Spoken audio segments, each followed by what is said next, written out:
Happy Rusev year, everyone. Welcome to NoDQ video here on NoDQ.com, as well as the YouTube channel, youtube.com/AaronRiftNoDQ.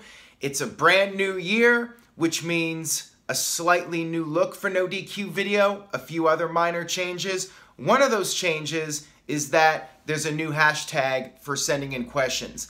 That hashtag is NoDQ turns 20, as in 20. Use that hashtag to submit questions. If you do not have a Twitter account, go ahead and sign up for one now. It only takes 2 minutes of your time. And you can also follow at NoDQ DOTCOM to get the very latest breaking news updates from the world of wrestling. Anyways, let's find out the first question for 2018, which comes from Alex Suggs. With reports coming out that John Cena has a huge match at WrestleMania, who do you think he is facing? I am thinking The Undertaker, despite Roman Reigns, quote, retiring him. That is the big rumor right now, that John Cena is going to be in a WrestleMania match that is even bigger than competing for the WWE title. When you think of potential opponents, The Undertaker seems to be the most likely. Undertaker reportedly is staying in great shape, and the door is open for him to do one more match. The thing about WrestleMania is that WWE did not want to call it an official retirement. They wanted to leave it open-ended. So if Undertaker does retire, that was a great send-off, with the hat and the jacket being left in the ring. But if he's going to wrestle again, WWE wants to keep that door open, and that's why WWE has not officially announced that The Undertaker is retired. Roman Reigns has referenced it, but hasn't really flat out said Undertaker is retired. I think Reigns did say something along the lines of he retired The Undertaker, but it hasn't really been officially recognized by WWE. So I'm thinking Undertaker is the most likely opponent for John Cena at WrestleMania. There's been rumors about Cena facing AJ Styles, but I feel like AJ and Cena would have a great match. Undertaker and Cena is a match that I personally have wanted to see for several years. It's one of the biggest, if not the biggest match WWE could do. However, I feel like it's a bit late to do that. What do you guys think? Leave a comment on the channel on youtube.com or NoDQ.com. Let me know what you think. Is it too late to do John Cena versus The Undertaker? For me personally, I would have liked to have seen it before the streak ended. For those of you that have followed NoDQ video for a long time, you'll remember when I talked about this idea of John Cena challenging the streak in a submission match, because John Cena never gives up, and The Undertaker, would he give up to lose his streak? I think that would have been an extremely compelling match. So I feel that the best opportunity has passed us by. However, John Cena and Undertaker at WrestleMania would still be a really solid match. This one comes from Nathan Hawks. What if the main event at WrestleMania 35 was The Rock versus Cena 3? Maybe both of their last matches? Do you think The Rock would do it? Your thoughts? I think The Rock would do pretty much any big match if the money was right and his schedule allowed it. There's two issues. Number one is The Rock getting the big payday, which I think if he was available, WWE would make it worth his while.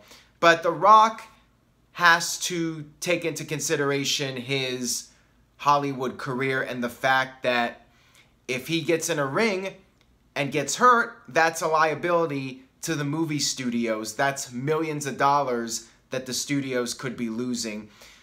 The Rock really has to try and find a good opportunity to do a match when he's not too busy. But let's face it, The Rock is one of the biggest stars in Hollywood, and I don't think that The Rock will just give up a major movie role to do another WWE match. Would he do Cena? Sure. I would not rule that out. I could see The Rock versus John Cena 3, thrice in a lifetime, so to speak. I'd rather see The Rock against somebody else, like a Brock Lesnar, or even a Braun Strowman, or Roman Reigns. There's lots of different options. I would like to see The Rock, if he does come back for one more match, I would like to see The Rock against a fresh opponent. Somebody we have not seen The Rock go against before. But again, that's just my own personal opinion on it. This one comes from Ozzy. If Finn Balor enters the Royal Rumble and doesn't win, could you see the Philly fans hijacking the show if someone like John Cena wins? I could see the Philly fans hijacking the show for a number of reasons. If any of the internet favorites are not presented in a positive light, I could see the Philly fans starting to boo the entire match or even boo the entire show. I am really intrigued by how the fans are going to react to this Royal Rumble pay-per-view. Rusev is red hot right now. Rusev Day is the big thing. And you have to wonder, if Rusev is eliminated from the Royal Rumble, are the fans going to turn on the show? Are they going to turn on the match? I'm really curious to see how the fans react if one of their favorites gets eliminated at the Royal Rumble. Rusev seems to be the guy right now. If Nakamura gets eliminated from the Rumble, I could see a lot of fans being upset. Time will tell. It's definitely going to be an interesting show to watch. I have to say this again. I really hope WWE has learned a lesson from previous years. You would think going in, okay, WWE knows Philadelphia is one of the most hardcore, rabid fan bases in the country, and you would think WWE would book the show to make those fans happy. But then again, it is the beginning of the build to WrestleMania, and WWE usually, when they have a set plan for WrestleMania, they stick to it. Every once in a while, WWE does deviate from that plan. However, for the most part, I feel like Vince's attitude is, we're going to do what we're going to do, whether the fans like it or not. Vince's attitude is, he knows what's better for the fans better than them. But you would think, with the Royal Rumble in Philadelphia, WWE would put more of an effort out there to prevent any kind of fan backlash during the show. This one comes from Stephen Osborne. Hey Aaron, with the recent expansion of the women's rosters, could we finally see a women's tag team division, even if there's only one title for both shows? It might give the women that are about to get lost in the shuffle a purpose, maybe crown them at Mania. I get it. I understand the reasoning behind doing it. However, I feel there are too many championships in WWE. If WWE was going to do that, I would like to see the whole title situation in WWE revamped. Instead of having a set of titles for each brand, just have one set of titles for both brands, and the champions can compete on both shows. That is something that I've been a fan of for some time now. I like it because it makes the titles more valuable. You know, there's an extra incentive to being the champion. If you're the champion, you get to be on both shows. And theoretically, you're on both shows, you're making more money. And it's very logical to have one set of titles for both shows and have the champions get to be on both shows. And it gives you a little bit more extra of something to fight for. So if WWE does that, where they have one set of titles for both shows, then yeah, I would definitely be a fan of the women getting tag team titles. I'd like to see a 6-person championship, since WWE likes to do these 6-people tag matches so often, and it's just something different. But again, if you're going to introduce any new titles, I think WWE needs to get rid of single-branded titles, period. Got this next one here from Chris. Do you see Rey Mysterio possibly reuniting with Batista once again? Both members have the credentials to make their return according to rumors. What do you think? I do not really think it's necessary. I think it would be a nice touch for nostalgic purposes. However, If Batista's coming back, I see him having a singles run and feuding with guys like Brock Lesnar and Braun Strowman and Roman Reigns. I don't really see that much of an appeal to do Batista and Rey Mysterio as a tag team again. I think you get your most value from Batista in having him do singles matches. And quite frankly, the same thing applies to Rey Mysterio. I think Mysterio could benefit from having one-on-one feuds with guys like Seth Rollins and guys like Sami Zayn, those kind of matches. That's where you'll get the most value out of Rey Mysterio if WWE brings him back as well. This one comes from It's the Costanza. Hey Aaron, so what are your thoughts on the recent rumor of WrestleMania 35 heading back to MetLife Stadium? Isn't it ironic that they are having the Superdome and MetLife Stadium back-to-back again like they did for WrestleMania 29 and 30?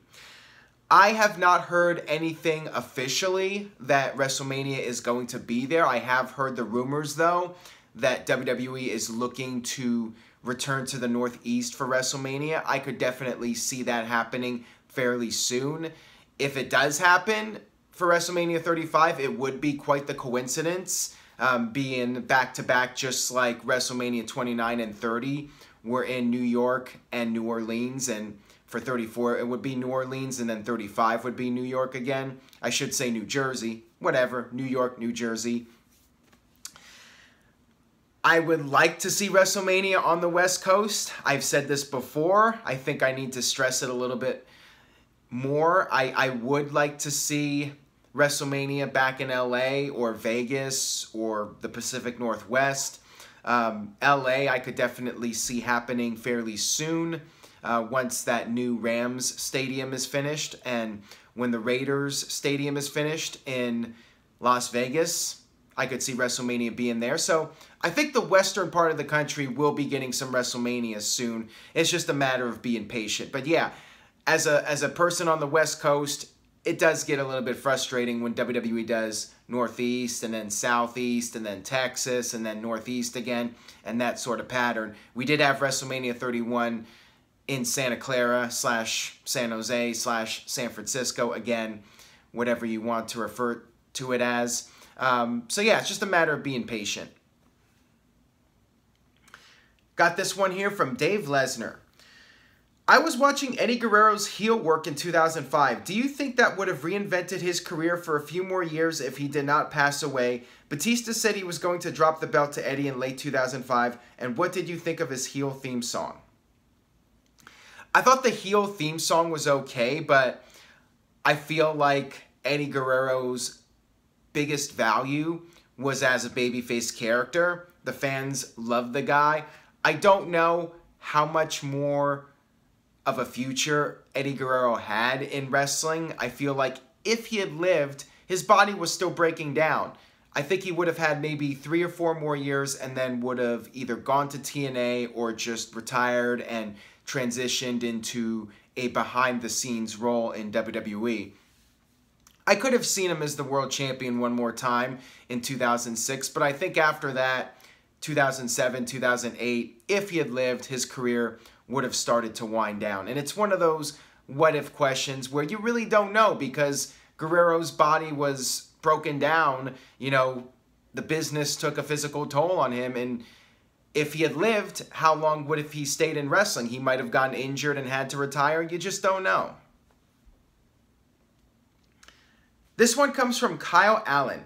Should ESPN do a 30 for 30 on Chris Benoit and Eddie Guerrero in that how their deaths impacted the wrestling business today?